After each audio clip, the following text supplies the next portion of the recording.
Hola, ¿cómo están? Pues como ustedes saben, este tema de la reforma al Poder Judicial está que arde y hay posturas muy encontradas con respecto al asunto. Yo soy de la opinión de que sin lugar a dudas hay que transformar de raíz al Poder Judicial, hay que reformarlo de verdad y profundamente, porque sin lugar a dudas es el más corrupto y el más opaco de los tres poderes. Sin embargo, la elección de jueces por voto popular puede ser muy peligrosa y es un tema que hay que analizar con mucho cuidado. Y una manera de hacerlo es volteando a ver qué ha ocurrido en otros países. Y hay un caso en particular que vale la pena mirar.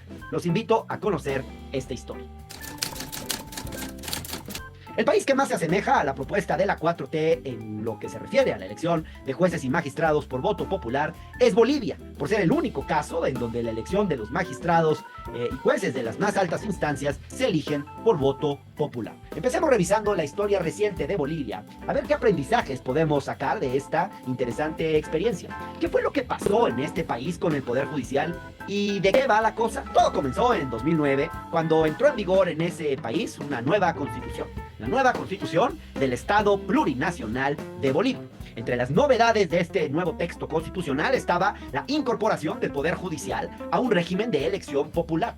No todos los jueces serían elegidos por votación popular, solamente los miembros de los tribunales más importantes, que son en Bolivia el Tribunal Constitucional Plurinacional, que vela por la supremacía de la Constitución, el Tribunal Agroambiental, el Tribunal Supremo de Justicia, que es la máxima instancia de jurisdicción ordinaria, y además también el Consejo de la Magistratura, que es el órgano que disciplina a los jueces, el que toma las medidas disciplinarias en caso de que cometan alguna falta, algún ilícito, el equivalente, digamos, al Consejo de la Judicatura Federal en México. La elección de jueces en Bolivia se realiza de la siguiente manera. Primero, los aspirantes a cada cargo se presentan ante la Asamblea Legislativa y esta elige por mayoría de 2/3 a los candidatos que serán votados por la gente. Desde que se realizó esta modificación constitucional, se han realizado en Bolivia 2 elecciones de este tipo. Una fue en 2011 y la otra en 2017. En ambas ocasiones, el movimiento al socialismo, conocido como MAS, el partido de Evo Morales y Luis Arce, el actual presidente de Bolivia, tuvieron la mayoría para seleccionar a los perfiles que habrían de integrar estos tribunales.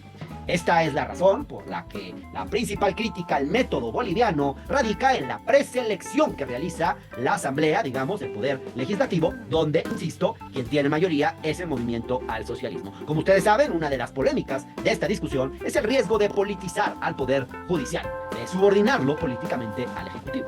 En este caso, la oposición boliviana se ha manifestado en contra de los candidatos que se han presentado a estas elecciones y en señal de protesta han intentado boicotear las elecciones convocando al voto nulo o al voto blanco, lo cual ha puesto en tela de juicio y ha generado una estela de duda sobre la legitimidad de estos jueces y juezas electos por voto popular. Como en cualquier elección, el porcentaje de votación importa para legitimar un proceso de estas características. Y fíjense ustedes que en 2011 cerca del 60% de los votantes anularon la boleta o votaron en blanco. Y en las elecciones de 2017 ese porcentaje no disminuyó, al contrario, aumentó, fue de 66%. O sea, básicamente 2 de cada 3 personas que fueron a votar no eligieron a ninguno de los candidatos. Esta situación puede deberse a varias razones. Puede ser que mucha gente fuera influenciada por el boicot de la oposición, pero también puede ser que la gente no conociera a los candidatos y en consecuencia, pues que no votaran por alguien que no saben ni quién es. Hay que recalcar, además, que hay muchos cargos judiciales distintos en disputa, incluso jueces de diverso tipo. Por hablar del caso de México, jueces que atienden distintas materias. Están los de la rama civil, los de la rama penal, la administrativa, los jueces de amparo, los jueces especializados, etcétera, etcétera, etcétera. Por esta razón, pues, sería esto muy complicado porque la gente tendría que elegir entre muchos candidatos. No es digamos, no es como una elección normal en donde se elige entre un par de perfiles. Por ejemplo, en nuestras pasadas elecciones, en 2018, elegimos apenas 6 cargos y algunos ya pensaban que era mucho.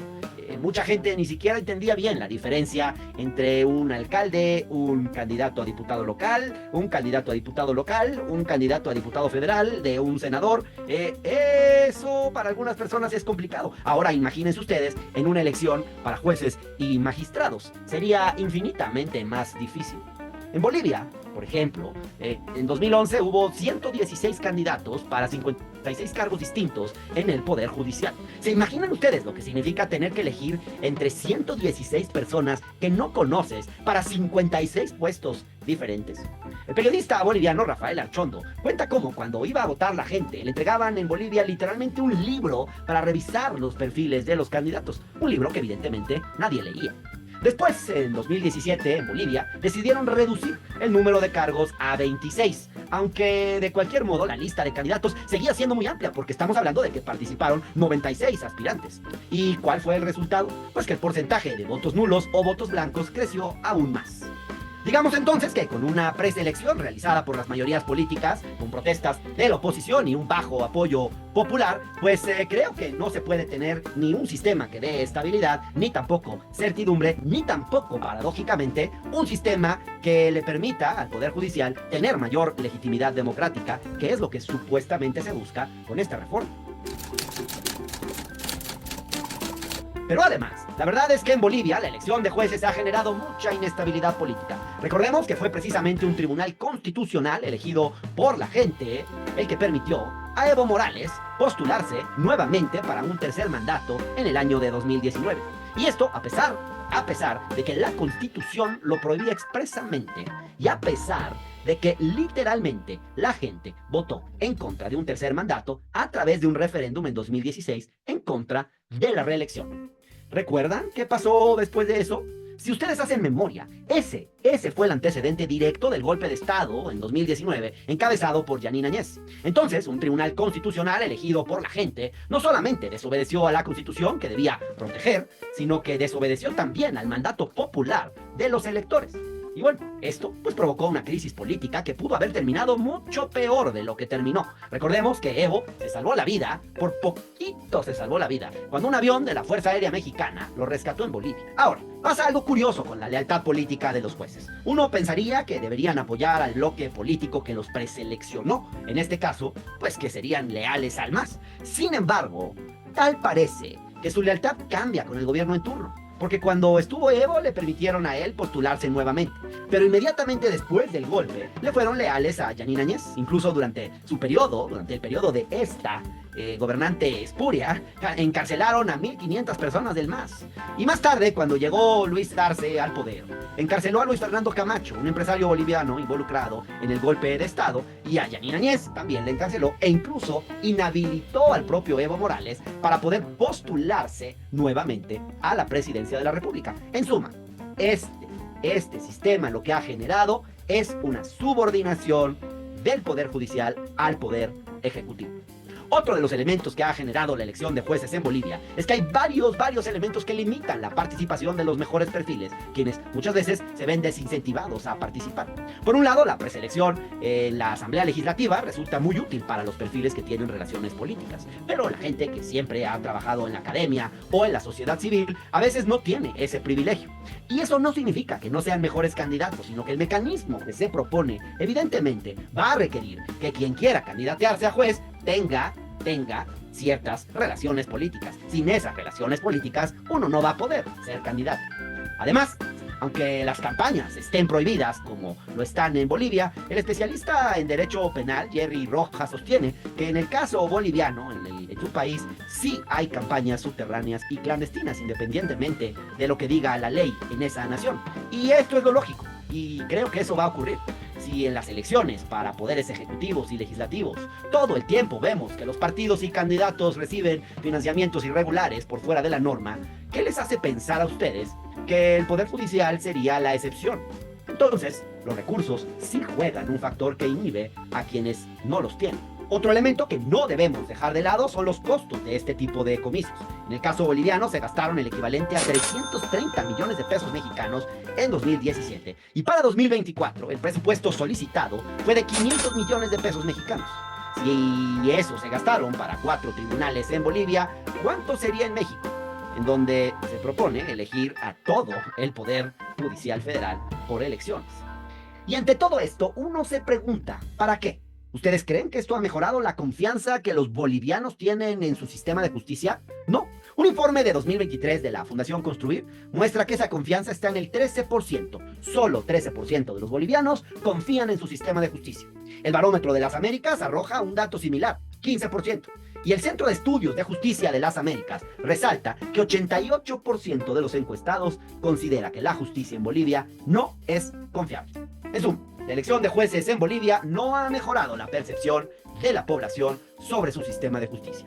Con todo esto en mente, no resulta extraño que el actual ministro de Justicia de ese país, Iván Lima, se haya cuestionado recientemente si elegir a los candidatos es la mejor opción para el caso de jueces y magistrados.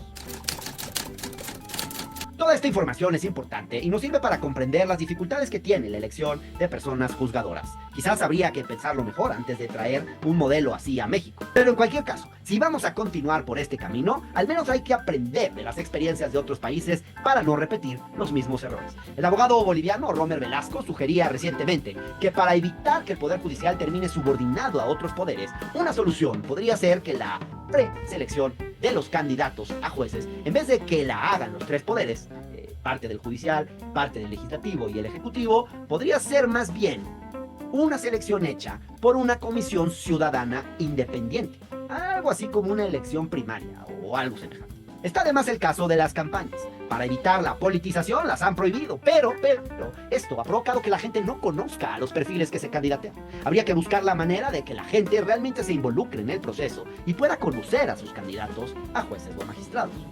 También sería importante buscar la manera de hacer este proceso eficiente y digerible para la población. No parece práctico pensar que una persona común y corriente irá a votar por cientos de perfiles, siquiera por decenas de ellos. Y en sintonía con la política de austeridad republicana que pregona la 4T, pues habría que evitar hacer gastos superfluos.